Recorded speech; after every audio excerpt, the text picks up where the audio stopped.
مساء الخير وأهلا وسهلا في حلقة جديدة من أنا. الحلقة المرة دي هتبقى شوية مختلفة عن التقليدي وعن اللي احنا كنا بنشتغل عليه الفترة اللي فاتت. احنا الفترة اللي فاتت جالنا شوية أسئلة وجالنا شوية تعليقات، وكنا شايفين انه ضروري النهاردة ناخدكم معانا في رحلة الأسئلة دي، ونخرج بيها شوية عن ان احنا نبقى دايما احنا بنتكلم وبنعرض وجهة نظرنا احنا في حاجات كتير. كان الغرض من الفترة اللي فاتت انه احنا نمشي في رحلة الاكتشاف بتاعنا احنا مين. احنا لما بنحب حد بنفضل دايما نسأل هو بيحب ايه، ما بيحبش ايه، الصفات اللي فيه ايه، طب امتى يبقى مبسوط، طب امتى اعمل ايه اللي بيبسطه ويريحه وايه اللي بيزعله. بنبقى دايما كيوريوس وعندنا فضول نعرف اللي بنحبه ده شكله ايه. طب احنا ليه ما بنبصش ده على نفسنا احنا؟ يعني لما بنحب نعرف حد وبنحبه، كان الغرض ان احنا كمان نتعرف على انفسنا، نعرف احنا كمان مين، بنحب ايه، بنكره ايه، شاطرين في ايه، بنحب نتعامل ازاي، اللي بيحبونا المفروض يحبونا ازاي، واحنا لما نحب حد نحبه ازاي ونفهمه ازاي ونتعرف عليه ازاي. فكان ده الغرض من الفترة اللي فاتت في كل الحلقات اللي احنا اتكلمنا فيها. من ضمن الأسئلة اللي جات لنا واللي أنا حابة إن أنا أتكلم عليها النهاردة، لأنه في الرحلة بتاعت من أنا، إحنا دايما بنقول إن اللي قدامي مش فاهمني. طب هو أنا عارفة نفسي أصلا؟ هو أنا فاهمة نفسي أصلا؟ أو أنا فاهم نفسي أصلا؟ ده ببص ألاقي نسبة كبيرة قوي إحنا بنطلب من الآخرين إن هما يفهمونا وإحنا نفسنا مش فاهمين نفسنا. من ضمن الأسئلة اللي جت بقى، وكان سؤال حلو قوي ومحتاجة أتكلم عليه النهاردة، أنا بس محتاجة أرحب بروما هو يا وأرحب حبيبتي. بريري. هو يا جيجي. أخباركم إيه؟ مم. النهاردة هنتكلم صدقني. على النهاردة هنتكلم على حبة الأسئلة اللي جت لنا دي، يعني حبة أسئلة جت، وهيبقى كل حد فينا هيقول وجهة نظره فيها وهتسمعوها منهم مباشرة. أنا جالي سؤال أعجبني قوي بصراحة. جالي سؤال بيقول لي هو إيه الوعي ده كارثة؟ لا لا لا لا لا، أنا يا ريتني ما كان عندي إدراك لحاجة، يا ريتني فضلت زي ما أنا زي اللي فتحت درج، الدرج ده وقع كل الحاجات اللي فيه. أنا لا عارفة أرجع الدرج ولا عارفة أرجع أرص الحاجات اللي أنا كنت رصاها في الدرج دي زي ما كانت قبل كده.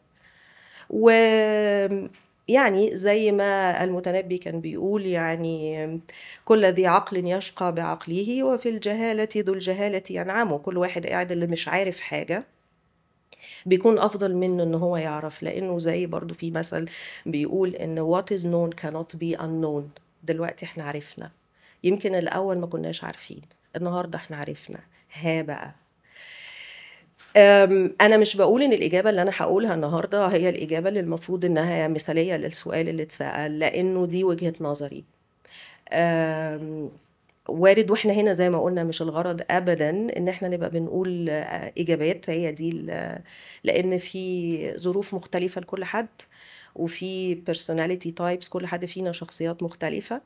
بس انا هقول من وجهة نظري الحقيقة، انا قعدت افكر في السؤال، مش من الاسئلة اللي جت وكنت عارفة الاجابة بتاعتها على طول. و... ولما الواحد بيتسأل سؤال، ودي ممكن تبقوا تاخدوها كميزان كده، لما حد بيتسأل سؤال وتلاقي نفسك اتخذت، مم. اعرف ان في تريجر ما في السؤال، يعني في حاجة مست. ولما بنتسأل سؤال ونلاقي نفسنا ريلاكست، يعني مبسوط وانا بسمعه، نعرف انه تمام. بس دايما الكونتراكشن بتاعنا او الانبساط والانقباض زي ما بنقول بتاعنا depending على احنا السؤال مسنا ازاي. قعدت افكر في السؤال اللي هي قالته ده، وبعدين لقيت انه لا، بالرغم من ان الرحلة بتاعة الادراك بتاعتي اختلفت تماما في مراحل عمري المختلفة، ويمكن اهمها المرحلة اللي انا فيها دلوقتي. الوعي كان بالنسبة لي مهم قوي. الوعي فهمني حاجات كتير انا كانت ماشيه ملخبطه في حياتي، زي الدرج اللي وقع عندها بالظبط واتكركبت فيه حاجات كتير. انا كان عندي الدرج لما وقع فيه علاقتي ب my relationships العائله، خصوصا اولادي.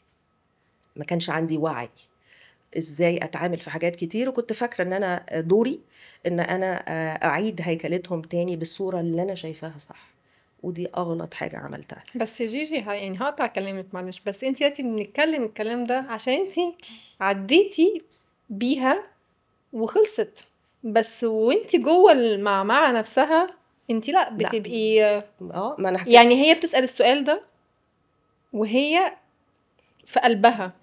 يمكن انا لو انا عندي مشكلة دلوقتي وجيت سألتك السؤال ده، طب ما انا عرفت اهو اعمل ايه، فانت هتقولي لي لا الوعي كان مهم، وانا ده يمكن يكون رأيي عشان مريت بحاجة وشفت لما الوعي كان قد ايه بس وانا تعبانة وموجوعة بصراحة ما كنتش ببقى متقبلة اسمع الكلام ده. مش مهم، حقك ان انت ما تبقي قادره مش تسمعيه. على فكره هو الطبيعي، مفيش رولز معينه لحاجه، هو الاكسبيرينس هنا هي اللي مختلفه. ممكن في الوجع اقول ايه، لا مش لعبه، انا هرجع تاني حياتي زي ما كانت، لان في الرحله دي ايه اللي بيحصل؟ انت بتكتشفي ان انت ممكن تكوني اتجوزتي حد غلط، ممكن تكون حياتك مش هي دي الحياه اللي انت عايزاها، ممكن يكون انت محتاجه تاخدي قرارات حاجات مع كبيرة أوي. سيركلز حواليكي صعب انك تقطعي علاقتك بيهم. زي ما بنقول يعني في مثل انجليزي بيقولك you rock the boat، انت بتهزي المركب دي، بتوقعي حاجات كتير.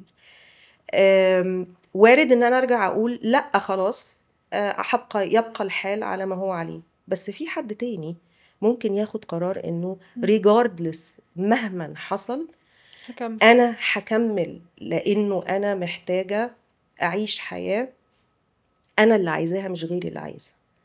ويعني انا افتكر انه انا من الكتب اللي غيرت مسار حياتي كلها كتاب اسمه The Five Regrets of the Dying. ده كان عن ممرضة بتشتغل في نيرس في رعاية مركزة للناس اللي في المراحل الأخيرة من عمرها، وكانت قاعدة بتسمع الريجراتس اللي هم خلاص مش هيقدروا يرجعوا تاني علشان يعملوا حاجة في الحياة بتاعتهم. أول حاجة كانت بتتقال، أنا عشت حياة مش بتاعتي، عشت الحياة اللي الناس رسمتها لي وطلبتها مني، الإطار علشان ما زعلش حد وأضايق حد والكلام ده كله. دي كانت من الحاجات الريجراتس اللي موجودة. دي كانت هيت، وقفت أسأل نفسي عليها، طيب أوكي أنا بطريقتي بعدم الوعي مش محققة نتائج في حاجات كتير، هخسر ولادي. طب وفي الشغل كنت على طول عصبية ومش قادرة اروح اقول ما انا اتعلمت بقى ان انت عشان تبقي بنت صغيرة ومطيعة ما تعبريش عن اللي انت عايزاه، اسمعي الكلام. انت في شغلانه شايفه ان انت مش بتاخدي مرتب انت عايزاه، لا خلاص ارضي واحمدي ربنا. طب هسألك سؤال تاني، انا هفترض ان كل الاسئله، عشان أنا كل الاسئله دي انا سألتها لو في وقت ما انا واقعه في الحفره العظيمه، وكل حفره بسأل نفس السؤال، طب ما انا عرفت يعني كان ايه لازمته بقى، يعني ما كنت في الحته دي ساعات كده مخي بيخبط الخبطه دي. طيب هو انا ازاي اعرف ان انا محتاجه اتغير فعلا، وان انا امشي مع طريق الوعي، ولا انا محتاجه استنى واهدى واصبر؟ يعني دلوقتي مثلا بقول انا هتغير واعمل، بس لا على فكره بعد مثلا كام سنه بشتغل فيهم في حاجات معينه على نفسي، اكتشفت لا على فكره في اوقات انت محتاجه تستني وتصبري في الحته اللي مش مريحاكي. ازاي اعرف برضو ان انا لا استني واهدي واصبري وبلاش شغل تقوية القلب الفظيعة دي، ولا لا؟ فهنا بنريفيزت بحته برضو الانتنشن، وبرضو قلنا قبل كده في التشينج حته ان احنا مش لازم يبقى دراماتيكال تشينج، احنا بنقعد برضو نريفيزت كل حاجه، بس وانس ان انت دماغك اتغيرت، هي اصلا انا بشوف يا جيجي ان ده مش تشويس اصلا، اللي هو زي ما انت بتقولي اللي بيعرف ما ينفعش يرجع ما مش يعرفش. عارف وهي النقطة بس اللي عايزة أقولها كمان إن رحلة كل حد مختلفة، ده ردا ده على أكيد. الموضوع ده. يعني أنت ممكن تبقي شايفة إن أنت محتاجة تاخدي استراحة محارب، خدي استراحة محارب. والنبي محتاجة استراحة محارب. هو خدي استراحة محارب. أحيانا في حد يجي يقولك لأ أنا همشي في الطريق ده، بس هي الفكرة كلها إن الواحد يبقى معاه التولز، هو ده الغرض من أنا. يعني لما نعرف نفسنا الفكرة مش ان احنا نعمل تغيرات تهز الكون واللي حوالينا، الفكرة كلها الكياسة في التشينجز. عشان كده احنا دايما بنقول ايه، بنقول انها خطوة بخطوة، بالظبط. يعني بالراحة على نفسنا وبالراحة على اللي حوالينا. واحيانا في ناس ممكن تروح جاية راديكال تشينج، انا هاخد بعضي وسايب البيت وماشي مثلا، انا هاخد بعضي وهغير همشي من الشغل، مش مهم انا هجيب مرتب ده منين. انا ده ايوه المثال. يلا بس بينا انا نسيب هشوف الشغل. يلا بينا. وايه اللي حصل، اتفتحت لك ابواب تانية كتير. سبحان الله. دي حقيقة بتختلف فعلا من دي حد لحد. مهمة بقى جدا جدا، هي فكرة اللاتين جو يا جماعة. فكرة ان انا عايزة ابقى احسن واعيش حياة احسن ويبقى في حياتي ناس صحية اكتر، تمام. ده بياخدني بقى للسؤال اللي انا من الاسئله اللي جات لي وعلى طول بتجيلي دايما، احنا دايما مصطلح letting go اللي هو اسمح بالتخلي، اسمح انك تفتح ايدك وتتخلى عن الحاجات اللي كانت. اللي انت متعود عليها في حياتك. يعني ايه هليت جو؟ ازاي هليت جو؟ وازاي هليت جو جزء مني ممكن يكون بيتعلق بفقداني مثلا بابايا او مامتي.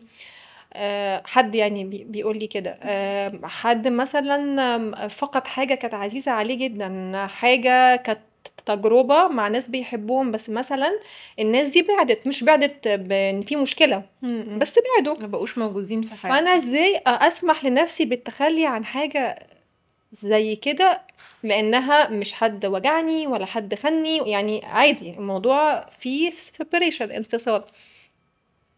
فلو حد سألكوا السؤال ده، طبعا انا في رد في دماغي بس انا حابة اسمع منكم، يعني ايه let go حاجة زي كده؟ على فكرة I can let go and still love the person. مم. اقدر اتخلى بس وابقى هو لسه بحب فكرة let go دي الشخص نفسه، مش معناها سهلة. forgetting يعني، لا بس هي باوندري. انا بحس انها جزء من الحدود اللي الواحد بيحطها.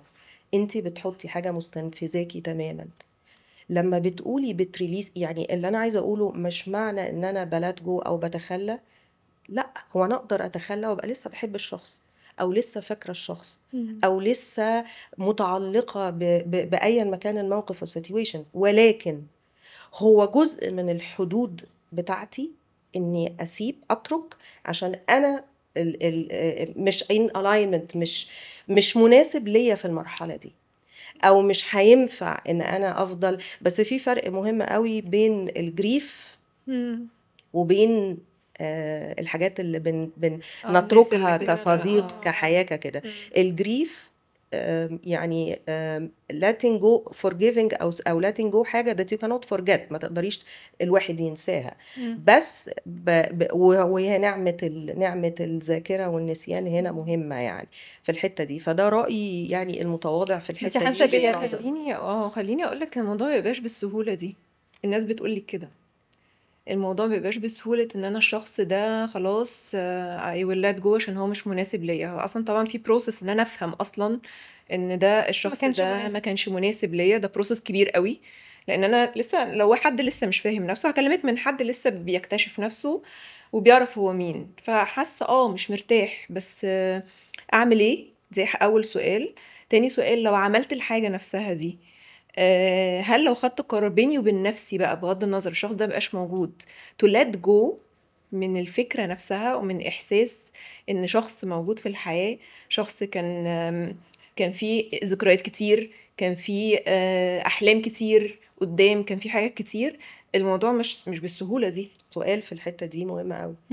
طيب هو حجم البين امتى توصلي للثراش هولد؟ يعني انت عايزة توصلي لغاية امتى لما تقرري انه انت لا خلاص هو انا لازم هتخلى. اموف اون، او يعني انت النهارده ايه حجم عايزه توصلي؟ هل ده حاجه سيرفينج يو؟ وده سؤال مهم، ما ده من الوعي والادراك، صح، جزء من الفهم من انا. طب انت يعني ده سؤال لازم كل حد يساله لنفسه. طب اوضح سؤال اكتر، ازاي لما عقلنا يبقى فاهم ان دي حاجه انا متاكد ان انا اعملها صح، بس ايموشنالي لسه مش قادر يموف فورورد فيها؟ هو اصلا الفكرة ان الواحد الاول يفهم ده. انا كنت بسمع عن فكرة اللاتين جو ده على طول، يعني اعمل ايه بقى؟ اعمل الصح اللي هو ايه برضه مش عارفة، لحد مرة قررت انضف التلاجة عادي خالص على فكرة زي اي ام مصرية اصيلة. فبفتح لقيت كمية حاجات جوه التلاجة انا لا اعلم عنها شيء حقيقي بجد يعني بوكسات وحاجات بايظه وحاجات مش عارف ايه، فقمت مطلعه كل اللي في التلاجة وابتديت بقى اشوف ايه اللي كويس، اللي لسه ريحته لطيفه وحلوه، صلاحيته ما انتهتش.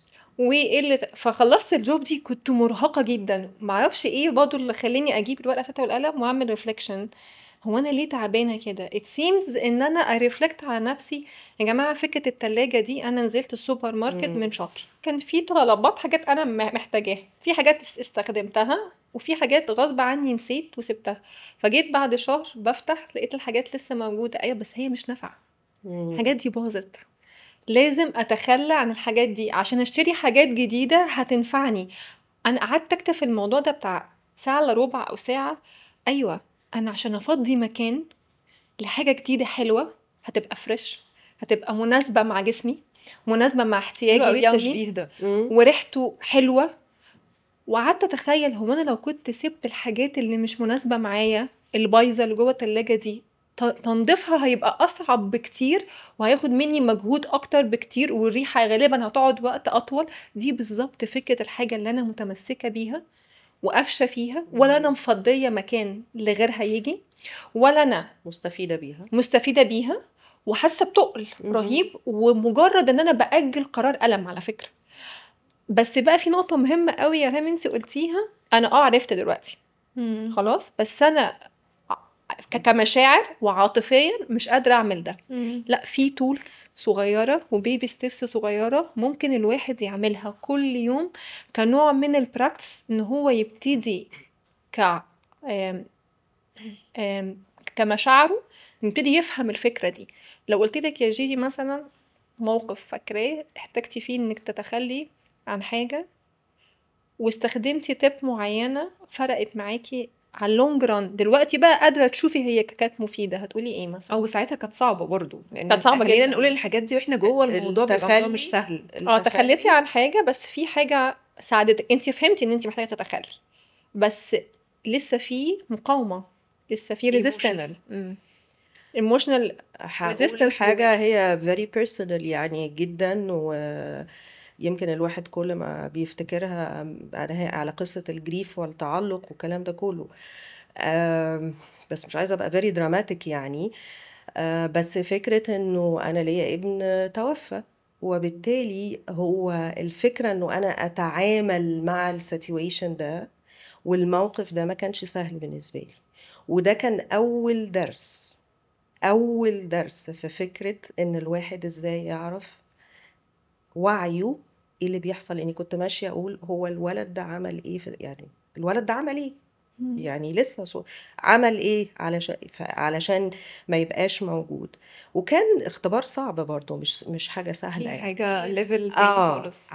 علشان أنا بقى كأم أعرف أتعامل مع الموضوع ده وأبقى فاهمة أبعاده وما يأثرش على حاجات تانية كتير، وأقدر أنا أبقى مكملة في حاجات كتير. كان لازم أفهم إنه الوقت زي ما بنقول بقى أكسبت و... ولما ببص النهاردة اتعلمت حاجة مهمة جدا، الدرس اللي اتعلمته. لو انتي بتقولي لي بقى النهاردة بتبصي على ده، أنا ما كنت واخدة الولاد for granted. طبيعي يبقى عندنا الولاد موجود يعني عادي، ولادي موجودين، هصحى الصبح هلاقيهم. الدرس اللي اتعلمته انه انا لازم احضنهم كل يوم، ولازم اقول لكل حد واي حد انا بحبه في حياتي انا بحبك، لاني انا مش ضامنه بكره هم موجودين او انا ابقى موجوده. فده كان درس مهم في الحته بتاعت الايموشنال دي، لاني ما كنتش عارفه اعدي من الحته دي. عديت بيها بكده انه يبقى خلاص، يبقى انا هنا لازم. انا كنت كمان حد جامد مش سهل يعبر عن مشاعره يعني، فاللي عايزه اقوله ان جه حاجه تعلمني ازاي اعرف ازاي اعبر عن المشاعر بتاعتي، وحاجه كمان اقدر ابقى فاهماها في التعامل.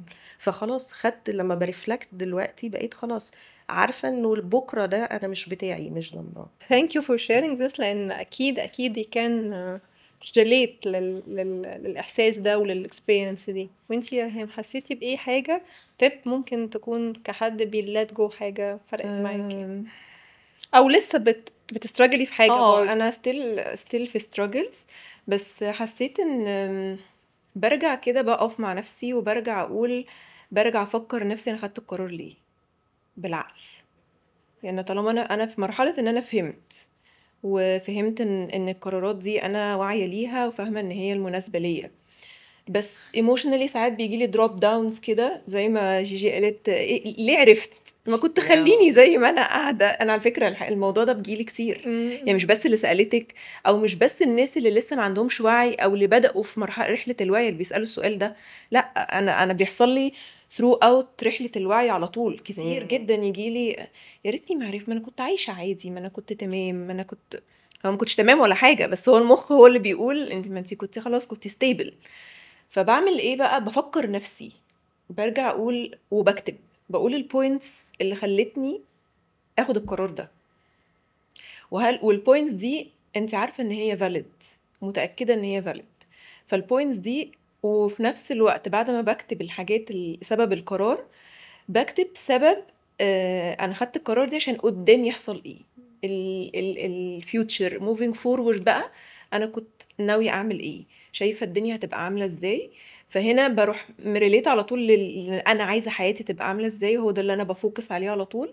فخلاص الحته اللي في النص اللي بتقع بتاعه ان انا لسه ستك في مزنوقه في حته الايموشنال باجج اوف ان انا حاسه اني مخنوقه، حاسه اني ناقصني حاجه، حاسه كده، بغير الشيفت، بعمل شيفتنج للناراتيف بتاعي لحته بعد كده انا هعمل انت ايه. عارفة يا ريم، من الحاجات اللي انا فرقت معايا بعملها كل يوم as practice حاجتين بصراحة مهمين قوي. انا كنت بعمل لينك مع النفس بتاعي، لان انت مع كل اكسهيل انت بتليت جو، يس ومع كل انهيل انت صحيح صح. بتاخدي. فانا كنت بتخيل ان الحاجة اللي انا عايزة اسمح لها انها تطلع مني حتى لو بحبها، انا بطلع النفس مش وانا بنفخ ومتعصبة، لا انا بطلعه بحب وانا عارفة قيمته وان هو فادني، بس فادني في الثانية اللي فاتت وحتى لو طلعتيه بتنهيدة ايه المشكلة؟ ده هو عادي. الغرض بس انا منه قصدي انت ان تو ريليس. يمكن يكون انا مثلا قصدي ان ما طلعوش وانا بالعافيه، يعني اللي هو او مثلا هقولك برفضه، انا رافضاه فبطلعه عشان اخلص منه، انا عايزه اخلص منه. لا انا مش عايزه اخلص منك، انا عارفه ان انت كنت موجود وانا موجوعه، بس بتنفس انهيل، باخد نفس جديد اللي هو ما كانش هيدخل ولا كان هاخد فايدته غير لما اسمح بده ان هو هيخرج بره. الحاجه التانية اللي بعملها برضو في فكره اللاتين جو فرقت معايا قوي، هي فكره الامتنان. to practice a gratitude. كل يوم قبل ما انام بيبقى اليوم بقى مشحون شحن رهيب، وطبعا ساعات بيجيلي بقى حاجات هيتس من الماضي، بقى حاجات خبطتني في اليوم بس هي جايه تنور في حته في الماضي، في فلاش كده قام ضارب في عيني. فبرضه لما بفكر نفسي بالحاجات مش بس الحلوه اللي عندي، الحاجات اللي عندي مش قصدي حاجات ماديه بس، بيت ولا عربيه ولا فلوس ممكن يبقى ولا فنجان قهوة قاعدة فنجان ممكن قهوه النفس شربتيه. اصلا اللي بنتنفسه وغير كل يوم كده الصبح. كمان الحاجات اللي انا فيها حلوه، لا ده انتي بتسمعي، لا ده انتي بتعرفي تعملي الحاجة الفلانية لذيذة، ده انتي شخصية مثلا مبتسمة، انتي شخصية عندك صبر، ايا كان مش بتكلم عن نفسي بس كل واحد فينا عنده كواليتي حلوة قوي. فبرضه دي من الحاجات اللي بتشفت الفوكس بتاعي، بدل ما ارجع للماضي وللألم، لا ده انا في حاجات حلوة قوي عندي في اللحظة الحالية وحصلالي فرقت معايا، وكمان بتغسل قلبنا. يعني بحس الامتنان او الشكر ده من الحاجات اللي بتنظف القلب وبتساعده ان يحول الوجع والخبطات والنقط السوداء اللي جوه القلب اللي هي الجليمرز اللي هي سمول جليمرز فعلا. انت ما قلتلناش ايه الاسئله اللي جات لك؟ انا عندي سؤال قوي قوي، والسؤال ده يعني كذا حد سأله لي، ولما اتسألته حسيت ان انا كنت بسأل نفسي نفس السؤال ده برضو. ايه بقى؟ سؤال ان انا ليه ما بحبش اطلب مساعدة من حد مع ان انا عارفه انا strong عايزه ايه. independent woman. ايوه اللي هو ايه، طب انا تمام، انا جميله، بس انا بحس ان انا عايزه اطلب، بس انا ليه ما بطلبش مساعده من حد؟ لدرجه ان ساعات في البراكتس في الكلاس بتاع اليوجا، فمثلا اقول لحد هادجست هظبط، لا انا تمام، لا انا تمام، وانت شايفه ان هو ممكن مش محتاج تمام ولا حاجه ومحتاج مساعده، بس اللي هو بعديه عايزه اقول لك نفس الشخص ده هو اللي جه سالني هو ليه انا ما بطلبش مساعده من حد، يعني ليه مثلا ما قلتلكيش انا عايز مساعده، ما بحبش اطلب مساعده. ودي حاجه كانت موجوده فيا، يعني خليني اقول ان انا فيا الحته دي. فهمت بعد كده ليه عن نفسي. يعني هو احساس ان المساعده دي انا بالنسبه لي كانت ليها علاقه بالسيلف وورث، ليها علاقه ان انا مش شايفه ضعف. ان ضعف، وان انا لا، وان انا كمان انا مش شايفه ان انا استاهل المساعده دي، فانا هعملها لنفسي عشان ما حدش يقول لي لا انا هعمل لك كذا انتي مش هتعرفي، او لا انتي ما تستاهليش المساعده دي. مم. فدي من الحاجات اللي فهمتها فيا بعد كتير قوي قوي. ما كنتش فاهمه ان ايه سيلف فورس اصلا. يعني ماشي، انا فاهمه انا استاهل كل حاجه جميله وكل حاجه، بس في مواقف الحياه لما بتيجي كنت حته بتعملي العكس. بعمل العكس. مم. انا مش مدركه ان بعمل كده بسبب كده. وكنت دايما انا عايزه اطلب من جيجي مساعده، مم. افكر قوي ان انا هتعبها اكتر من يعني ان انا انتي محتاجه المساعده دي. طب ريهام فهميني، يعني انتي حاسه ان انتي ما تستاهليش المساعده، ولا انتي برضه خايفه ان اللي قدامك هيرفضك، او انتي يقولك لا مثلا؟ يعني الاتنين في بعض. هل ريجكشن ان حد يقولك لا ولا؟ الاتنين في بعض طبعا. ريجكشن طبعا لا، لان ريجكشن لا دي اول ما بتتقال انت خلاص بتقفل. انا بالنسبه لي بقفل. تحس يعني انه ايه اتقال وتحس لي، بالجلد واحس والشيم. بالجلد وان انا ضايقت الحد جلد اللي وشيم. قدامي، وان انا مش عارفه ايه. وحاجه تانية ان انا ايه ده، طب لا فانتي ازاي ما تعمليش كده لوحدك؟ يبقى انا عندي حاجه ناقصه، مش شاطره كفايه انت يعني. مش شاطره كفايه، فانت عندك مم. حاجه ناقصه. مم. وبرضو السيلف وورث ان unconsciously من غير ما نحس كده في اللاوعي، اللي هو وانا بطلب الحاجه لا هو انا مش لازم حد يعملها لي، عادي ما ممكن اجي على نفسي وما ما تتعمليش عشان خاطر انا مش مستاهله ده. ده الانفايرمنت بقى، ما هو ده اللي بنقوله، هو كلها ده environment انفايرمنت وطريقه تربيه وتربيه وكل حاجه. يس ومدرسه، وان انت ما انت مدرسه لو حد جه تيم يساعدك في حاجه، لا انتي انتوا يا لازم جيجي تمشوا من بعض.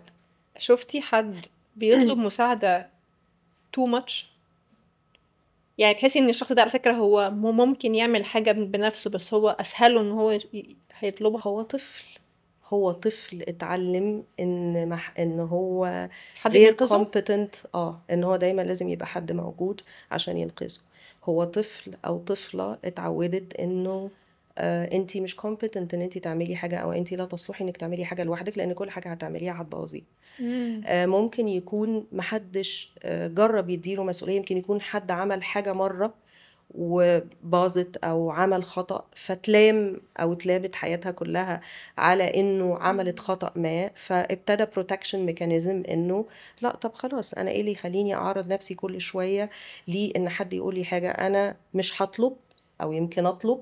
يعني ممكن تيجي بالحاجتين، ممكن يطلع انه زي ما ريهام بتقول ان انا مش هطلب حاجة من حد، وممكن يجي ان انا هتعود دايما ان انا اطلب علشان السيفتي بتاعتي والامان بتاعي، ان انا ما اتعرضش لا للنقد ولا للحاجه.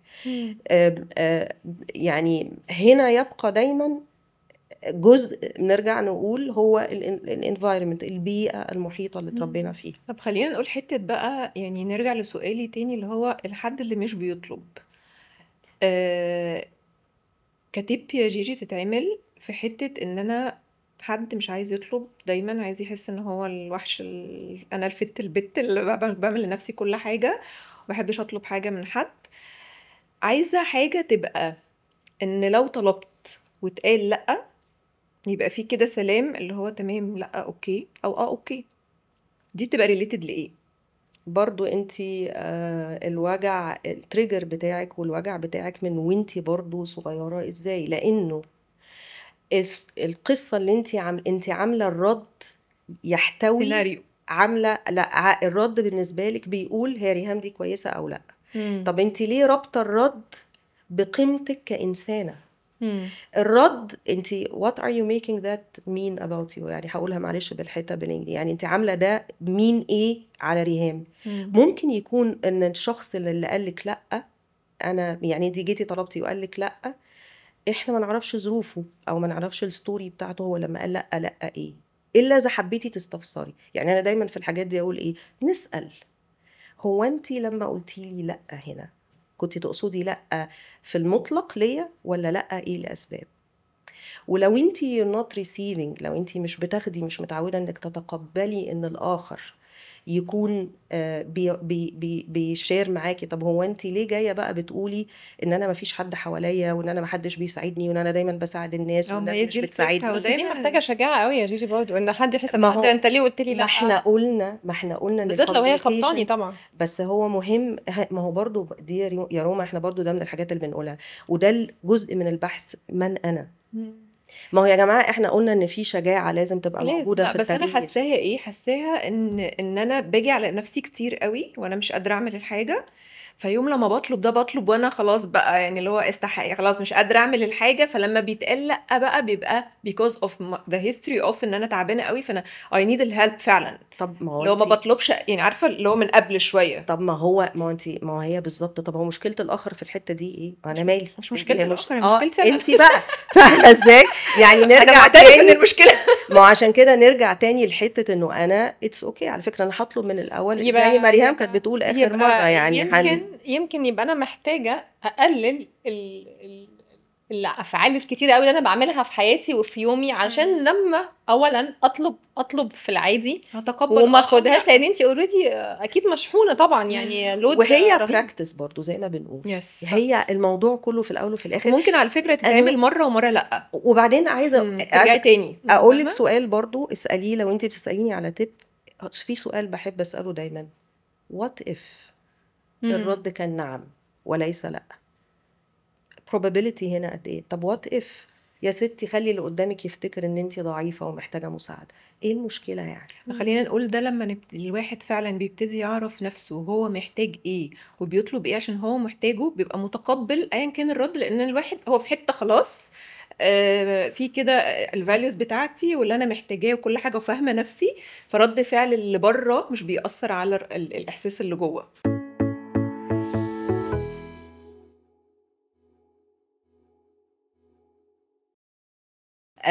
حابة أنهي الحلقة النهاردة والسيزن بتاعنا للفترة اللي فاتت بمقولة لحد أنا بحبه قوي ومن الناس اللي أثرت في رحلتي كتير وفي الوعي بتاعي كتير، هو جلال الدين الرومي. فهو ليه مقولة بيقول أعيد بناء نفسي من الداخل، فأنا الغريب وأنا المسافر وأنا العائد وأنا المستمر مع نفسي حتى النهاية. ممكن جدا نفضل ايام وشهور وسنين بنحاول نكتشف احنا مين، فما تيأسوش، فما حدش يحط توقع او وقت معين المفروض هيوصل فيه اللي هو عايزه.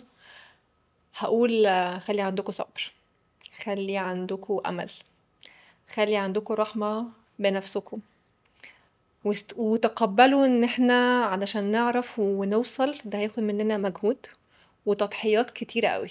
تضحيات ان احنا ساعات هنبقى لوحدنا، في ناس هتبعد عننا لان احنا بقينا مختلفين في الهدف وفي الاتجاه وفي الطريقة. هنبقى اوقات حاسين ان احنا مش عارفين وتايهين وخايفين، وده شيء طبيعي جدا. واحدة واحدة، كل حاجة بتيجي في الحياة واحدة واحدة. النهار لما بيمشي مش بيمشي مرة واحدة، والليل لما بيطلع مش بيطلع مرة واحدة. خليكوا انتوا كمان ماشيين بالرحمة والهدوء والتعقل ده، وتأكدوا ان انتوا مش لوحدكوا، لان ربنا دايما ماسك ايديكوا ودايما بيوريكوا الطريق، بس اسمعوا. listen to yourself. عايزه اقول لكم ان بالنسبه لي التجربه بتاعت من انا تجربه كبيره قوي بالنسبه لي على الليفل الشخصي. ازاي تعاملنا مع بعض وازاي عملنا ريفلكشنز ورجعنا لنفسنا في حاجات كتيره قوي عشان نعرف نطلع ونقولها لكم. كلها حاجات من القلب، كلها حاجات حقيقيه، كلها حاجات احنا حاسين بكل اللي بيسمعنا وحاسين بيكو، وحاسين قد ايه ان الستراجلز والتشالنجز اللي احنا بنتعرض لها دي بتقابل ناس كتيره قوي، ومش انتوا لوحدكم اللي حاسين بده. وانا واحده من الناس اللي في ايام جت في حياتي كنت حاسه ان انا لوحدي اللي حاسه بده، وان انا ازاي هتصلح وازاي هعمل اللي انا عايزاه وازاي هوصل لفكره كانت بالنسبه لي بعيده قوي استحاله ان انا اوصل لها، والحمد لله وصلت لها بالوعي وبالحب لنفسي وللي حواليا. واتمنى ان احنا نكون عملنا حاجه تخليكم تحسوا ان في امل للناس اللي كانت شايفه ان الدنيا ما فيهاش اي امل ان احنا نوصل لحاجه نفسنا فيها وحاجه كويسه. نشوفكم في السيزون التاني الموسم اللي جاي. من انا